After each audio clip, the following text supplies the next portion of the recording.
오늘은 창세기 3장 7절에서 12절 말씀을 본문으로 해서 당신의 예배는 어디에 있습니까? 라는 제목으로 함께 말씀을 나누도록 하겠습니다.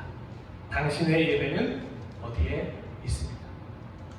저는 오늘 11월 첫 번째 주일부터 앞으로 6주간 이 제목을 가지고 시리즈 설교를 진행하고자 합니다.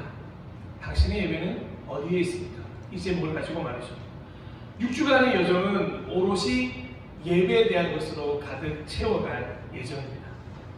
신앙생활에서 가장 핵심이고 가장 중요하다고 말하면서도 사실은 가장 외면되고 소홀히 여기는 게 예배라고 생각합니다. 그래서 그 예배에 대해서 하나님이 어떻게 가르쳐 주시는가 귀한 시간이 되었으면 좋겠습니다. 혹시 괜찮으시면 히터 좀 꺼주실 수 있을까요? 네. 다들 땀을 흘리고 계시네요. 한여름처럼. 감사합니다. 그래서 오늘 첫 번째 시간으로 당신의 예배는 어디에 있습니까? 라는 질문에 대한 답, 현재의 내 모습에 대한 묵상의 시간을 가져보도록 하겠습니다. 2022년 11월 6일 오늘 지금 현재 여러분의 예배는 어떠십니까? 그것을 한번 생각해보고 자기 자신의 모습을 통해 한 번쯤 묵상해보는 그런 시간이 되면 좋겠습니다. 예배는 하나님의 것입니다. 동의하십니까? 저도 전적으로 동의하는 말입니다. 예배는 하나님의 영광으로 가득해야 하고 하나님의 의회, 하나님을 위한 하나님의 예배여야 합니다. 그런데 그 예배를 예배되게 하는 또 하나의 중요한 요소가 있습니다. 바로 예배자입니다. 하나님을 위한 예배로, 하나님의 예배로, 하나님에 대한 예배로 만들어가기 위한 예배자가 존재해야만 예배는 온전해질 수가 있습니다. 그래서 하나님은 예배자를 찾으신다고 성경에서 분명하게 말씀하셨습니다. 요한복음 4장 23절입니다. 참되게 예배를 드리는 사람들이 영과 진리로 아버지께 예배를 드릴 때가 온다. 지금이 바로 그때이다. 아버지께서는 이렇게 예배를 드리는 사람을 찾으신다. 아멘.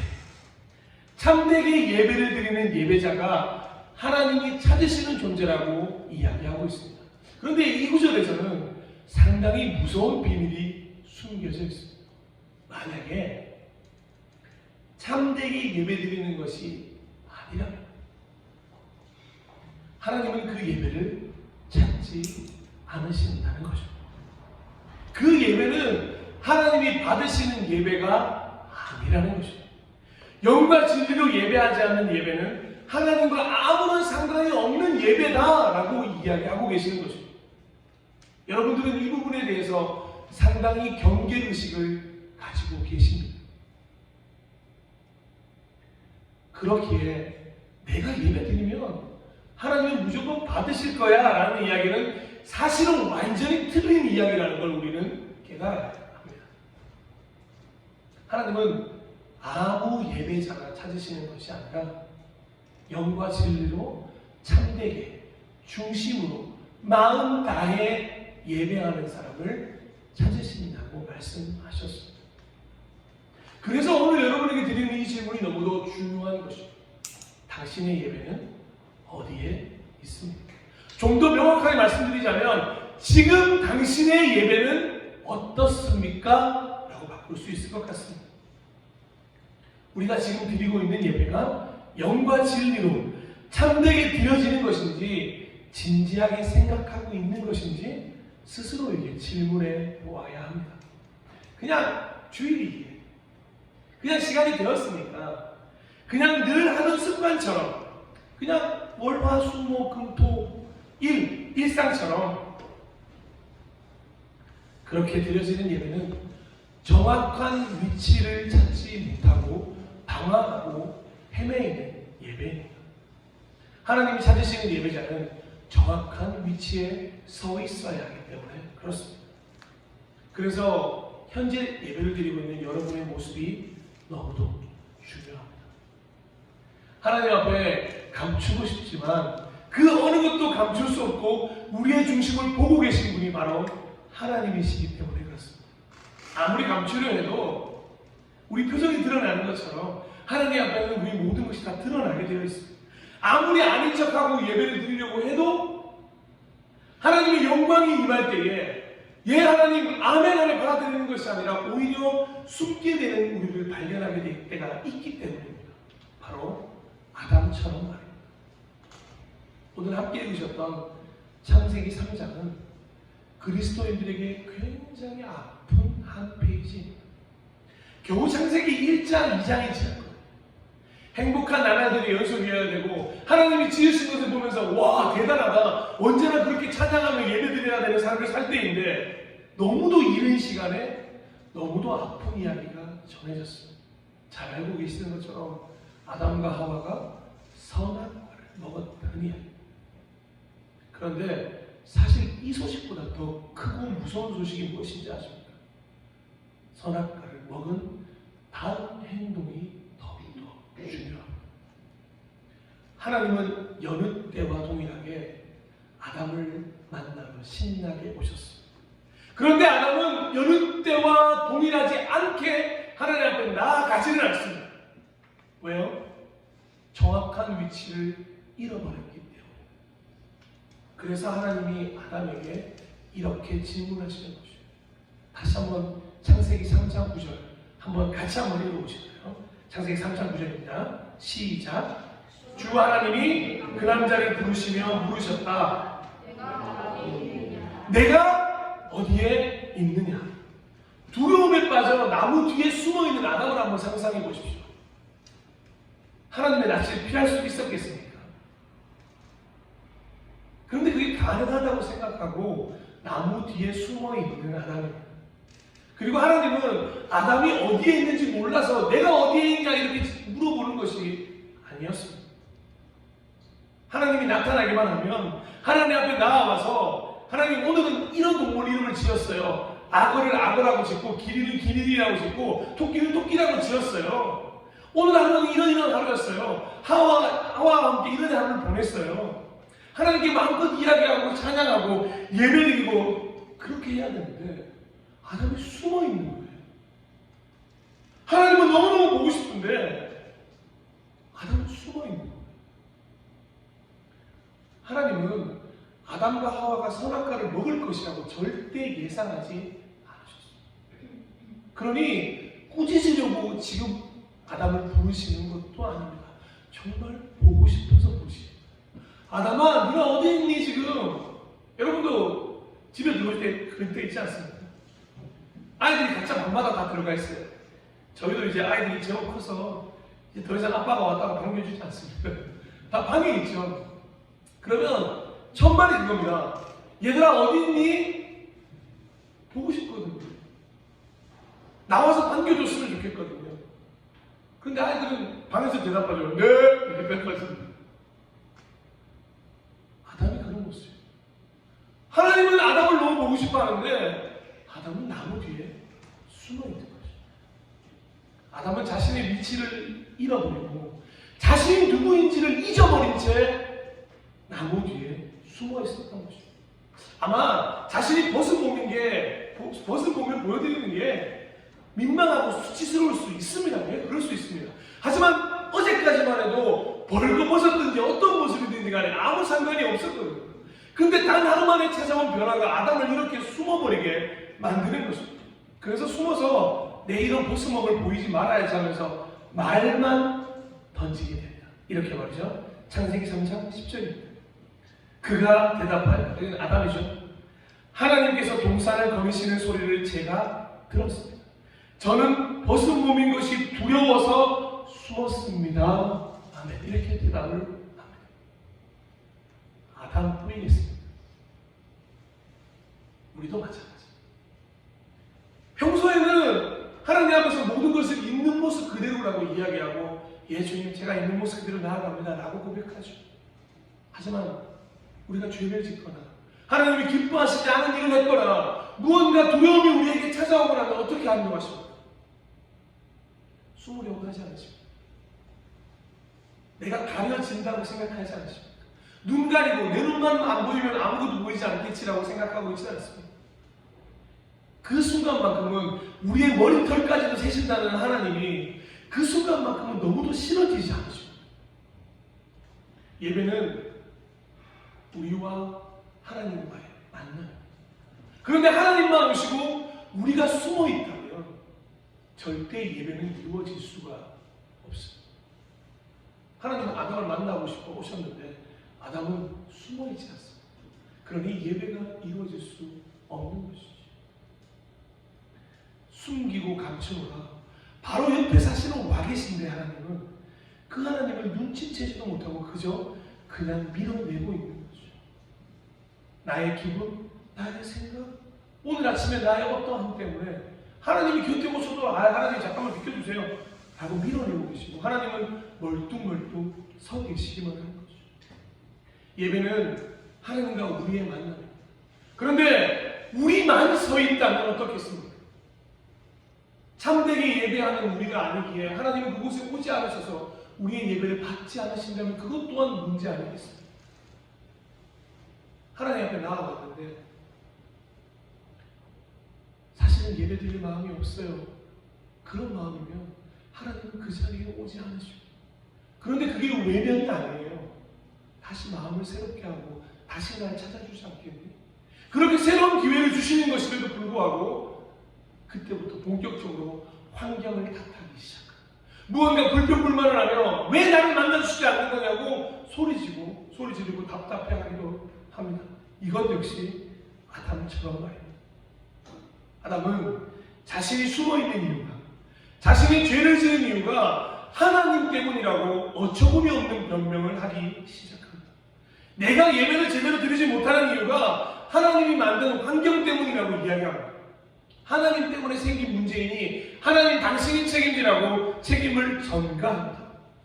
생각해 보십시오. 정말 아담이 우리가 단 한 번도 만나본 적이 없지만 우리 조상 같지 않습니까? 그의 DNA가 우리에게 고스란히 나와 있어요. 내가 잘못했다고 말하기보다는 남에게 책임을 전가하려는 모습을 보니 우리는 아담의 모습이 확실합니다. 어떻게 핑계대는지 아십니까? 이렇게 합니다. 창세기 3장 12절입니다. 그 남자는 핑계를 대었다. 하나님께서 저와 함께 살라고 짝지어 주신 여자, 그 여자가 그 나무의 열매를 저에게 주기에 제가 그것을 먹었습니다. 하나님이 살라고 하신 이 세상에서 제가 지쳤습니다.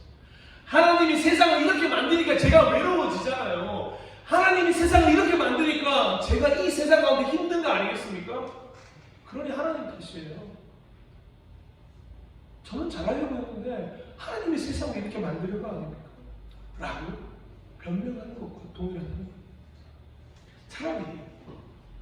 차라리 이때 아담과 하와가 하나님 죄송해요. 제 선악과를 먹어버렸어요. 먹음직도 하고 보험직도 해서 유혹을 못 이겼어요. 선악과 먹었습니다. 라고 실토했으면 어떨까요? 그냥 있는 모습 그대로 나아가서 하나님 제가 너무 죄송합니다. 연약하고 부족한 모습 그대로 하나님의 도우심을 구했다면 어땠을까요? 벌거벗었더라도 그런 수치하고 상관없이 어제 나갔던 것처럼 동일하게 오늘도 나아가서 그게 차마 뻔뻔한 모습일지라도 하나님 죄송해요. 제가 너무 부족해서 그래요. 그렇게 용서를 구했다면 어땠을까요? 그랬다면 예배는 이루어졌을 거죠. 그랬다면 회복이 일어났을 거죠. 왜냐하면 그럴 때 하나님의 은혜가 임하기 때문에 그렇습니다. 진짜 창세기 3장을 볼 때마다 그런 생각을 합니다. 그랬었다면, 정말 그랬었다면 어땠을까? 지금 여러분의 예배는 어디에 있습니까? 여기에 있습니다. 지금 여러분의 예배는 단 하나의 숨김 없이 있는 그대로의 모습 그대로 하나님께 드려지고 있습니까? 하나님께 드릴 참됨, 마음의 중심에 그 영과 진리가 있는 채 예배 드리고 계십니까? 아니면 혹시 지금 이 순간에도 애써 나무 뒤에 숨어 계시진 않습니까? 불평불만하고 핑계대며 하나님 탓을 하거나 다른 사람들 탓을 하고 있지는 않습니까? 하나님이 잡았다. 그래도 잡았다. 그런 상황이지만 잡았다. 그런 상황이라도 잡았다라고 말씀하시면도 불구하고 분명히 들었음에도 불구하고 모른 척하고 계시지 않습니다. 진심으로 구하건대 이 시간 여러분을 부르시는 하나님의 음성을 놓치지 않으셨으면 좋겠습니다. 우리는 지난 한 주간 동안 정말 많은 일들이 있었어요. 아마 교회에 오시는 순간까지도 많은 일들이 있었어요. 그리고 그 일들 때문에 굉장히 우리는 영향을 받는 연약한 존재들이에요. 그런 거 있지 않습니까? 괜히 주일 아침에 이렇게 이상한 일이 생기곤 해요. 하루 종일 기분이 좋았다가 주일 아침에 딱 지금 나오는데 이런 데 차가 빵꾸가 났다던가. 제가 3주 전에 기억나시죠? 예배를 오려고 하는데 차가 퍼졌습니다. 아니 하나님, 다른 날도 아니고 주일에 차가 퍼지게 하는 건 너무한 거 아닙니까? 제가 평소에 차 관리를 제대로 못했는 건 생각도 안 하는 거죠. 그런 일들에 우리 영향을 미치다 보니까 우리는 자꾸만 마음의 변화가 생겨요. 네, 그런 연약하고 우리는 부족한 존재들이 맞습니다. 그런 모습 그대로 나아오시면 됩니다. 그런데 그런 모습은 가지고 있으면서 하나님 앞에 아닌 척 연기하며 나와봤자 그것은 예배가 아니라 그냥 정확한 위치를 잃어버린 것뿐입니다. 연약해도 부족해도 있는 모습 그대로 나오셔요. 정확한 위치라는 말은 무엇이냐면 하나님 앞에 서 있는 그대로의 나를 말하는 것입니다. 하나님 앞에 있는 그대로를 보여드리는 게 예배라는 것입니다. 사람에게는 연기가 가능해요. 충분히 가능합니다. 그런데 하나님 앞에서는 안 돼요. 하나님은 다 보고 계셔요. 핑계대고 싶고 책임 전가하고 싶고 만나고 싶지 않은 마음 때문에 혹시 하나님을 밀어내고 계시지는 않습니까? 생각해 보셨으면 좋겠습니다. 하나님은 우리의 예배를 진짜 기다리고 계셔요. 하나님이 제일 기뻐하는 일이 뭐냐? 한 가지입니다. 우리의 예배예요. 사실 우리가 다 알지 못해서 그렇지 하나님이 우리한테는 이 예배 때문에 막 지금 하늘에서 막 춤을 추고 계실지도 몰라요. 그런데 마음 없이 예배 드리러 오고 예배에 조금의 마음도 두지 못하고 딴 생각을 하고 있고 있는 모습 그대로 예배가 아니고 무언가 숨겨져 있는 예배라면 오히려 하나님은 많이 정말 많이 슬프실 거라고 생각하지 않으십니까? 그래서 그 옛날 아담에게 질문하신 것처럼 오늘 이 순간 우리 모두에게도 질문하고 계신 것입니다. 내가 어디에 있느냐? 아담아, 내가 어디에 있느냐? 예배자야, 네가 지금 어디에 있느냐? 나랑 함께하고 있니? 사랑하고 존경하고 축복하는 예배자 여러분, 지금 현재 드려지고 있는 여러분의 예배를 솔직하게 한번 점검해 보시기 바랍니다. 여러분 스스로가 가장 잘 알고 있습니다. 오늘 예배를 드리고 있는 내가 어디에 있는지 정확하게 파악할 수 있는 건 사실 나밖에 없습니다. 만약 예배 가운데 나아가지 못하고 계시다면 그 이유가 무엇인지 하나님께 고백하십시오. 하나님, 제가 사실 싸웠어요. 하나님, 사실 제가 좀 나쁜 짓을 했어요. 하나님, 사실 제가 좀 마음이 어려워요. 하나님, 사실 제가 외로워요. 그 모든 마음을 하나님께 쏟아부으시면 됩니다. 그렇지 못하면 지금 예배를 드리러 온 것이 아니라 그저 참석만 하러 오신 것이기 때문에 그렇습니다. 하나님과의 만남이 있는 게 아니라 더 철저히 자신을 만나는 시간이 될 수밖에 없기 때문에 그렇습니다. 지금 하나님을 만나셔야죠. 주일에 교회에 오는 특권이 뭔지 아십니까? 하나님을 만나시는 특권이 있는 거예요. 물론 세상 어느 곳에서도 하나님을 만나실 수 있습니다. 그런데 주일은 더 특별한 것입니다. 하나님이 이걸 딱 쓰셔서 여러분의 예배를 기다리고 계시죠. 이 예배를 통해서 하나님을 경험할 수 있도록 허락해 주시는 거예요. 나중에 우리가 갈 하나님의 나라를 이곳에서부터 체험할 수 있게 허락해 주시는 거예요. 그러니 그 음성을 듣고 하나님 앞에 나아가야죠. 단 한 가지 조건이 있습니다. 숨지만 않으시면 됩니다. 숨지만 않는다면 우리를 만나 주실 것입니다. 혹시라도 한 주간 동안 정말 나는 정말 하나님 이런 모습으로 만나면 안 돼요. 괜찮습니다. 그런 모습일지라도 나오십시오. 저는 예배드릴 자격이 없어요. 괜찮아요. 자격 없어도 하나님 앞에 나아오십시오. 있는 모습 그대로 하나님이 받아주실 것입니다. 죽기 살기로 예배드리기라는 말이 있거든요. 저 처음에 이 말 들었을 때 되게 부담스러웠어요. 뭔 예배를 맨날 죽기 살기로 드리냐. 그런데 예배를 드리는 이 순간만큼은 그 단어 외에는 수가 없어요. 왜냐하면 이 시간에 드리고 있는 예배가 우리 인생의 마지막 예배일 수도 있습니다. 그리고 하나님이 가장 찾으시는 예배자가 바로 이 순간 우리 드릴 수 있기 때문에 그렇습니다. 그러니 죽고자 하는 결심으로, 살고자 하는 결심으로 전심을 다해 예배 드려야 하는 게 우리의 마땅한 모습이라는 것입니다. 하나님 앞에 있는 그대로의 나를 고백하십시오. 영과 진리로 예배한다는 건 어렵죠. 무슨 말인지. 참되게 예배한다는 건 어렵지요. 그거 한마디로 얘기하면 있는 모습 그대로라는 이야기입니다. 우리가 사람과의 관계에서 제일 좋아하는 게 무엇입니까? 연기하는 거 좋아하십니까? 아니요, 저는 너무너무 싫어요. 그냥 그 사람과 있는 그대로의 모습으로 만나는 걸 너무너무 좋아해요.